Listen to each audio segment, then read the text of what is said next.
à tous, j'espère que vous allez bien. Donc là on est dans une ambiance cosy.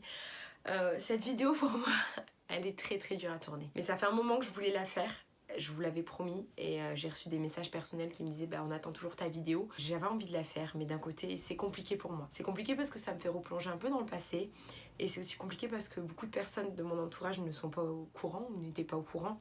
Du coup d'ailleurs si des personnes de mon entourage voient cette vidéo, je vous prie s'il vous plaît de pas m'en parler en fait, de pas me parler de cette vidéo ou encore mieux si vous pouvez ne pas la regarder. Après je sais que peut-être certaines personnes la regarderont quand même, je peux pas leur en vouloir. Par contre j'aimerais vraiment qu'elles n'abordent pas le sujet parce que c'est encore quelque chose auquel, comment dire, c'est quelque chose que j'ai accepté mais c'est quelque chose qui est quand même délicat et un peu honteux pour moi, donc je préférais qu'on ne m'en parle pas, surtout que ça m'a demandé une énergie et un courage énorme en fait de surmonter tout ça. Donc voilà, je préfère juste ne pas en parler. Autour de moi il y a quand même 2-3 personnes qui étaient au courant et je remercie ces personnes de ne jamais m'avoir jugé et de simplement m'avoir épaulé. Et voilà, pour ça j'en suis extrêmement reconnaissant. Bref, passons. Pourquoi je fais cette vidéo? J'ai eu dans ma vie une période de boulimie vomitive. Voilà pourquoi c'est honteux pour moi le fait de vomir sa nourriture. Il y a des gens qui meurent de faim. Puis au-delà de ça, même c'est ça sent, pour toutes les raisons du monde, c'est quelque chose d'assez dégueulasse, on va dire la vérité. Mais j'avais envie d'en parler pour aider certaines personnes parce qu'à l'époque où je regardais des vidéos YouTube et j'arrivais pas à me reconnaître parfois dans les gens. Parfois j'avais l'impression qu'il n'y avait pas de réelle solution,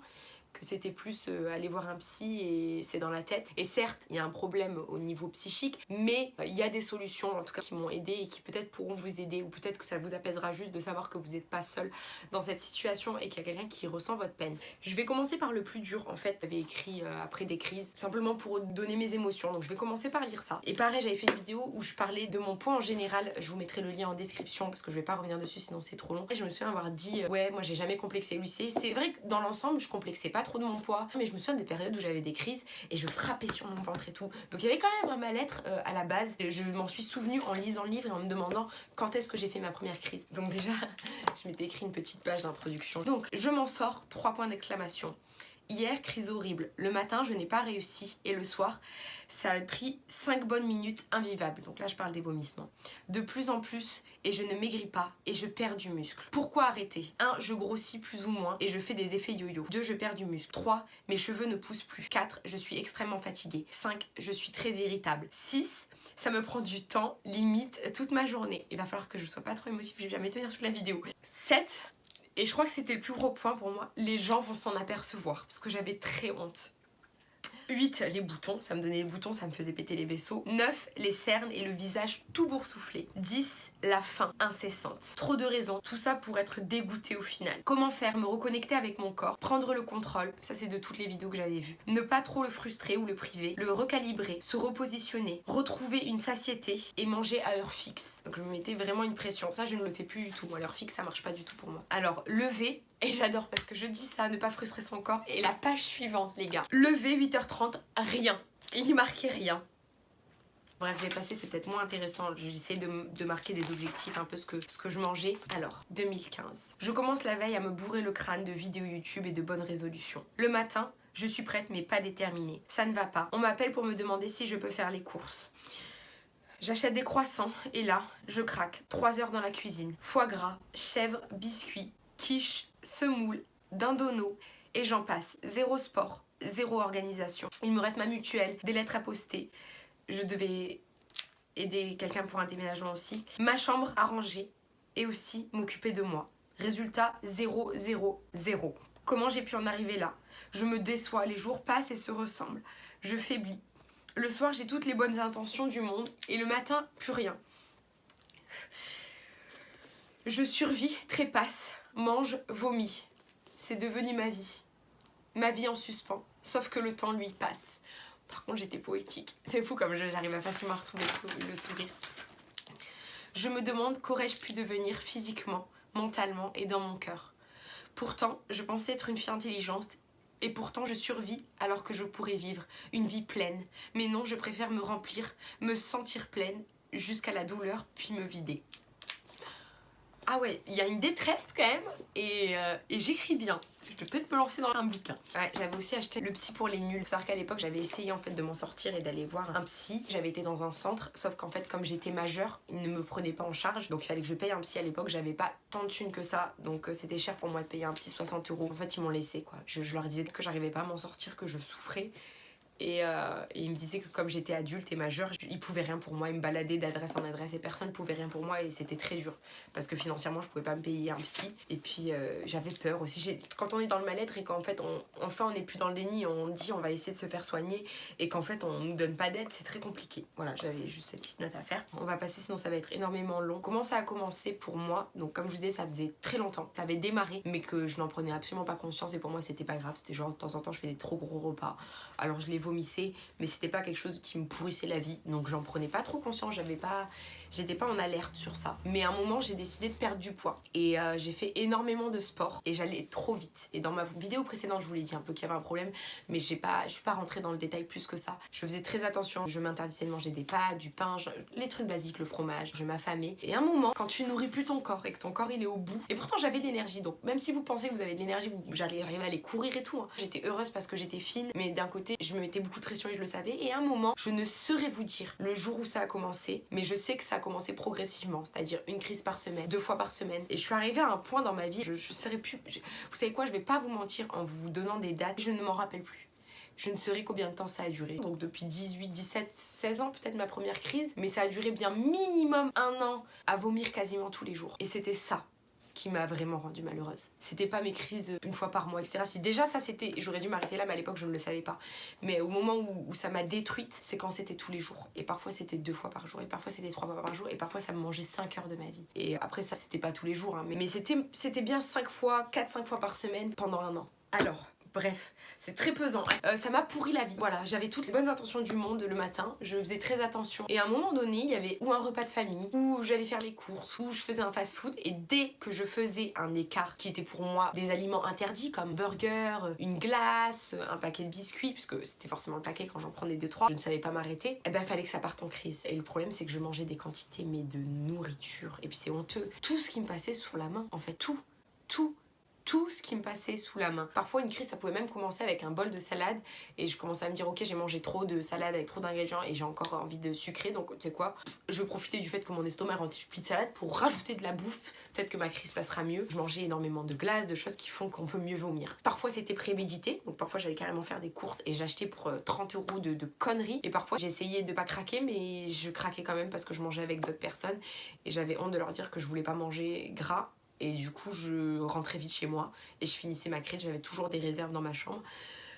C'est dur, c'est lourd à raconter. On va se concentrer, parce que c'est pas une thérapie, sur comment y arriver. Vous avez compris que j'étais dans un gros mal-être et vous avez compris que je mangeais énormément. Ah putain, c'est dur. Je vais faire une pause et je reviens. Bon, voilà, je suis de retour, je me suis recentrée parce que je n'oublie pas mon objectif, c'est vraiment de vous aider. Donc, je le fais parce que vraiment j'ai reçu des messages privés. Je voulais pas laisser tomber ces filles et je trouvais ça mieux de faire une vidéo parce que même des gens qui me connaissent pas peuvent tomber dessus. Ça peut leur faire énormément de bien parce que je me souviens, moi j'avais eu quelques vidéos à l'époque, je saurais plus vous retrouver les liens, mais qui m'avaient apaisé quand même le soir à regarder. Donc, comment j'ai fait? Donc, j'essaie de tout mon cœur de faire un truc organisé, mais c'est une vidéo où en fait tout est rattaché. Le corps, l'esprit, la nourriture, c'est des choses, les idées vont se rejoindre. Donc, ça risque d'être un peu brouillon, mais vous allez comprendre. Tout d'abord, quand je faisais une crise, je n'arrivais pas à m'arrêter en fait. Et qu'il y a une euphorie quand on mange en fait. On mange et en fait on a souvent un mal-être, enfin moi en tout cas j'avais un mal-être, je vais parler pour moi comme ça moi ça évitera de parler en hypothèse. J'avais un profond mal-être, je ne savais pas d'où il venait, je n'arrivais pas à mettre le doigt dessus, toujours aujourd'hui je ne sais pas. Je sais que ce qui l'a vraiment déclenché ces crises tous les jours, c'est le fait que je m'étais affamée, mais le mal-être venait aussi de quelque part d'autre. On a tous eu des problèmes quand on était enfant, on a tous eu des choses qui nous ont traumatisés. J'ai jamais réussi vraiment à pointer le doigt sur l'exact problème, mais il y avait un mal-être qui est ressorti. Du coup ouais, il y a une euphorie quand on mange, une chaleur dans le corps, c'est moi comme sur un nuage, comme on oublie tout, il y a qu'une partie au culpabilise, mais il y a vraiment cette espèce d'échappatoire à un moment où on est bien, on est heureux de manger, où ça fait du bien en fait. Et c'est l'après qui est compliqué, c'est quand on commence à être rassasié mais qu'on continue à manger parce qu'on se dit bah si on mange beaucoup, si on mange encore plus, peut-être que la prochaine fois on fera pas de crise parce qu'on va être dégoûté. Moi ce que je faisais, et ça c'est un échec, si vous voulez essayer, c'est un échec. Ou par exemple les pâtes et les glaces, c'était le truc que je kiffais le plus, donc je me bourrais de pâtes et de glaces même quand j'avais plus faim, même quand je sentais que la crise elle était là et que je devais vomir, je continue à manger en me disant ça va m'écœurer et demain j'en voudrais plus. Mais même si c'était pas demain, le surlendemain j'en voulais encore. Donc essayer de manger un truc qu'on kiffe jusqu'à s'en dégoûter, ça ne fonctionne pas. Je vais vous épargner des crises. La première chose déjà qui m'a aidée, c'est de le reconnaître, de se dire ok, je vais mal, il faut que j'arrête. Mais je vous assure que manger et se dire juste après la crise plus jamais je recommencerai, c'est pas suffisant comme motivation. C'est une motivation qui va être constante et qui va prendre un peu de temps, et il va prendre de la discipline, et il va falloir savoir accepter les échecs. Il va falloir accepter sans se mettre trop de pression que parfois on n'y arrive pas. Déjà, la chose qui m'a aidé, c'est de voir quand est-ce que j'étais le plus susceptible de craquer. Parfois, c'était dès que je suis super triste, je vais prendre un paquet de gâteaux, je vais me mettre devant un film, et pour moi, le fait d'être allongée, de regarder un film et d'être triste en même temps, ça menait à une crise. Je suis quelqu'un qui, dès que je vais m'embrouiller, je vais manger un truc. Parfois, on associe manger à une émotion ou à une situation, et il faut essayer de dissocier ça. Donc, ce que je faisais, c'est que si je regardais un film, je mettais du rouge aux ongles. C'était dur au début pour moi de juste regarder un film parce que pour moi c'était associé à manger en fait. Quand est-ce que je fais mes crises? Si c'est au goûter que je fais le plus souvent mes crises, eh bien pensez prendre le goûter avec une amie où vous savez que vous allez avoir honte de vomir après. Allez prendre une pomme et un biscuit ou ce qui vous donne envie de goûter et allez le prendre à l'extérieur et pas à l'endroit où vous le faites habituellement. Il faut casser la routine. Vous savez, c'est comme ça que ça a commencé peut-être les crises, c'est en se prenant des habitudes et vous n'arrivez plus à vous en défaire. Bah c'est pareil. Pour s'en défaire, il faut créer d'autres habitudes qui sont plus saines. Ensuite, le conseil qui va être le plus dur. Je sais même pas si je devrais pas le donner à la fin. Non, je vais le donner maintenant. Ça va être là. Écoutez-le. Si vous n'êtes pas d'accord avec ce conseil, mettez-le dans un coin de votre tête et revenez dessus plus tard, mais ça va être le plus compliqué. Il va falloir accepter de prendre 1 ou 2 kilos. Et 1 ou 2 kilos, les gens vont se dire, mais c'est bon, pour qu'elle aille mieux, ça va. Mais dans la tête de quelqu'un qui a peur de grossir, 1 ou 2 kilos, c'est 20 kilos. Voilà, on va se le dire honnêtement. Je pense pas que vous allez pouvoir y arriver sans prendre ces 1 ou 2 kilos. En tout cas, durablement, moi, j'ai jamais réussi. Et j'ai essayé beaucoup de choses. J'ai essayé, vas-y, je vais faire un régime, je vais juste manger équilibré, vas-y, je vais faire ça. J'ai tout essayé, mais sans prendre ces 1 ou 2 kilos, j'y serais pas arrivée.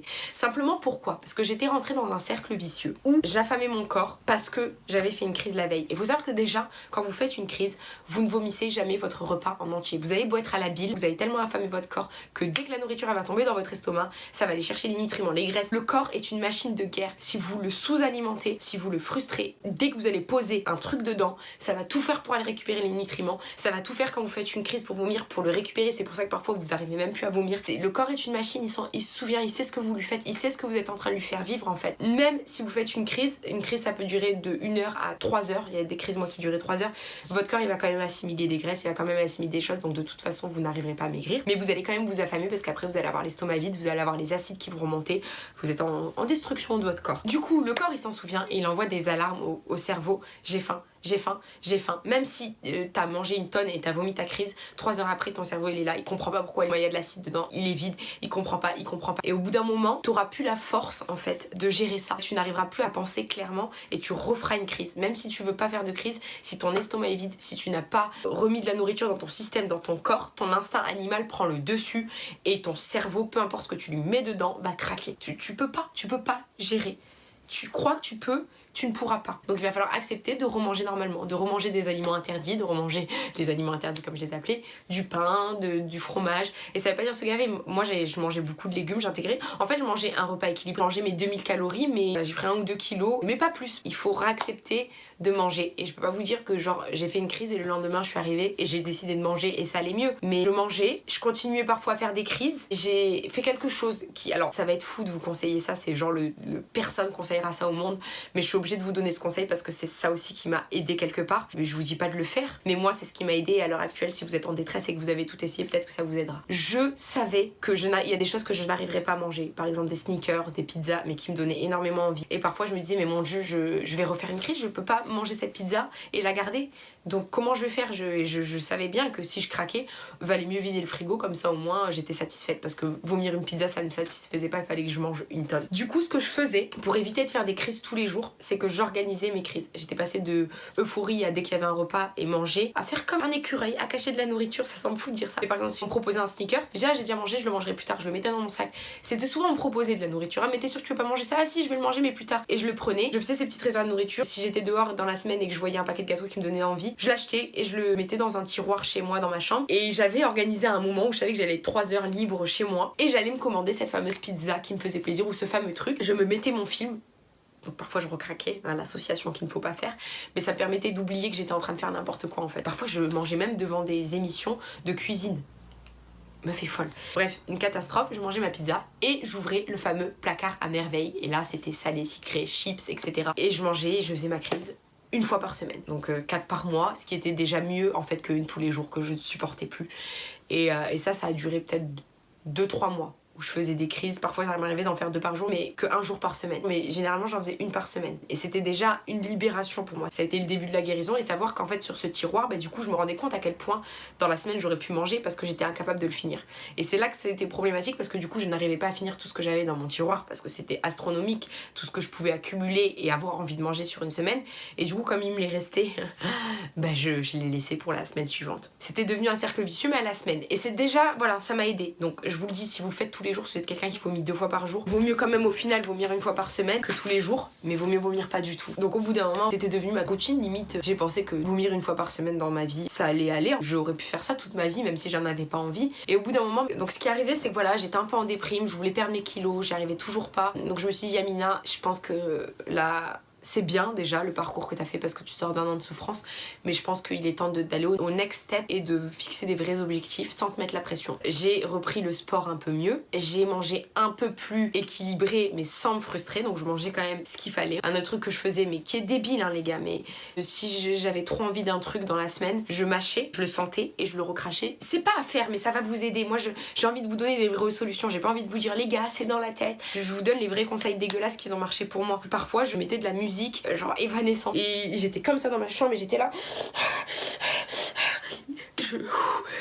je tapais sur des choses. Non, tu ne manges pas, tu ne manges pas. Je respirais un gros coup, je buvais un grand verre d'eau. J'essayais d'identifier si j'avais faim, j'allais manger un repas équilibré que je mangeais lentement, en ayant conscience, sans regarder la télé, sans rien, toute seule. Voilà, c'est des vraies solutions, c'est-à-dire arrêter de juste rentrer dans l'euphorie de manger, mais prendre du recul, aller marcher, aller courir, taper dans un truc de boxe, faire comme moi, l'espèce de psychopathe dans un coin de sa chambre, à pleurer. Mais vaut mieux pleurer et prendre conscience que manger et oublier. Voilà, c'était une prise de conscience, c'était un mal-être nécessaire. Donc ça c'est un autre conseil qui a fonctionné pour moi. Bref, donc ensuite, c'est vrai que prendre soin de soi ça aide. C'est-à-dire au lieu de rester chez soi le soir à faire une crise, mettre un peu de make-up, s'habiller, ou enfin si vous êtes un garçon, prendre un peu soin de vous, une belle tenue, et sortir même si c'est se balader tout seul, aller faire quelques magasins, aller au ciné, aller voir des amis, ça aide. Parce qu'au final on est content le soir de savoir qu'on a bougé, qu'on n'a pas fait de crise, on est heureux en fait. Chaque crise est évitée et une victoire. Écrire aussi comme je l'ai fait, écrire quand ça va pas et quand ça va. Il y a un travail sur soi-même à faire. Tout ce qui peut vous aider, si c'est lire, si c'est le dessin. Danser m'a beaucoup aidé. Je suis quelqu'un qui adore la danse et je mettais de la musique dans ma chambre et je dansais. Voilà, je dansais en rangeant ma chambre, je le fais d'ailleurs toujours.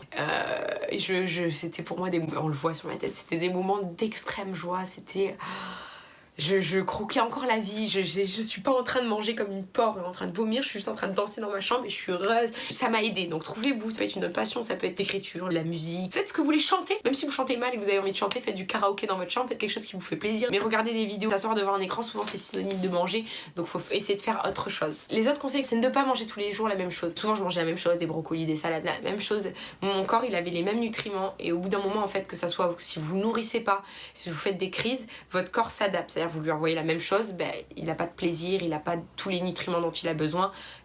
Dépression, boulimie. Faut varier l'alimentation, même si vous êtes en diète, ça je vous le dis souvent. Faites-vous plaisir de temps en temps, c'est très important. Variez l'alimentation et surtout trouvez quelque chose qui vous correspond. Il y a des gens qui vont être très à l'aise avec faire 2 semaines de diète et 1 semaine de repos. 1 semaine de diète et le fameux cheat meal. Manger à des heures fixes. Moi je vous dis arrêtez de suivre les régimes au pied de la lettre. Alors c'est bien de s'informer et d'essayer, mais sur des courtes durées pour pas frustrer son corps. Moi je sais que maintenant ça ne marche pas. Les heures fixes c'est une source de frustration pour moi. Peut-être que ça marchera pour vous. Moi ce qui marche pour moi c'est d'écouter mon corps. Alors si j'ai pas faim le matin, trop faim, je mange pas. Par contre j'attends pas de crever la dalle pour manger. Dès que je sens que je commence un peu à avoir faim, hop, je vais me préparer un truc à manger sain. Si j'ai envie d'une tartine, je mange une tartine. Si j'ai envie de faire un resto avec une copine, je le fais sans problème. Ce qui est sûr c'est que sur la semaine et sur le mois, mon alimentation est équilibrée et à côté je fais du sport. C'est important aussi de faire du sport. Donc peut-être pas s'allumer à la gym, bouger, marcher, danser, vivre. Donc voilà, je pense que ça va être très compliqué pour moi de monter cette vidéo. Alors que je vous parle, elle est montée, donc j'espère que ça vous a plu, j'espère que ça vous a aidé. Je pense que ça va être aussi dur de monter la vidéo que de lire les commentaires parce que je sais qu'il y a des personnes qui vont être méchantes. Il y en a toujours et je sais pas si je vais supporter, mais on verra, hein, c'est comme d'habitude. Cette vidéo est terminée. Si jamais j'ai oublié des conseils, parce que je suis sûre que j'en ai oublié, je les écrirai en bas. Sur ce, si vous êtes dans cette situation, ne perdez pas espoir, ne lâchez pas l'affaire et faites tout ce que vous pouvez pour vous en sortir, parce que ne pensez pas qu'en fait vous allez y arriver comme ça. Moi je me disais tous les jours, bah c'est bon, demain c'est la dernière fois, demain c'est la dernière fois. C'est jamais la dernière fois, jusqu'à temps que vous en preniez réellement conscience et que vous mettiez un vrai coup de pied aux fesses et que vous vous mettiez des moyens techniques d'y arriver, que vous donniez les moyens de parvenir à surpasser ça. Voilà. Je vous remercie de m'avoir écouté si vous avez été jusqu'au bout de cette vidéo. J'espère qu'elle vous aura aidé. J'espère plein de choses. Il y a beaucoup de j'espère. C'est tellement quelque chose qui vous passionne. Mais d'ailleurs, vous comprenez aussi maintenant pourquoi la nutrition, c'est quelque chose qui me passionne. Pourquoi je mets autant d'efforts et de temps à faire des vidéos recettes, à vous partager mes expériences. J'ai aussi un compte Insta spécialement fitness en plus de mon compte normal. Je vous fais des gros bisous. Prenez soin de vous et à une prochaine vidéo. La fille a attendu la fin pour faire son speech de la bonne humeur. Mais sinon, dans ma vie, ça va, hein, je suis de bonne humeur. Allez, gros bisous.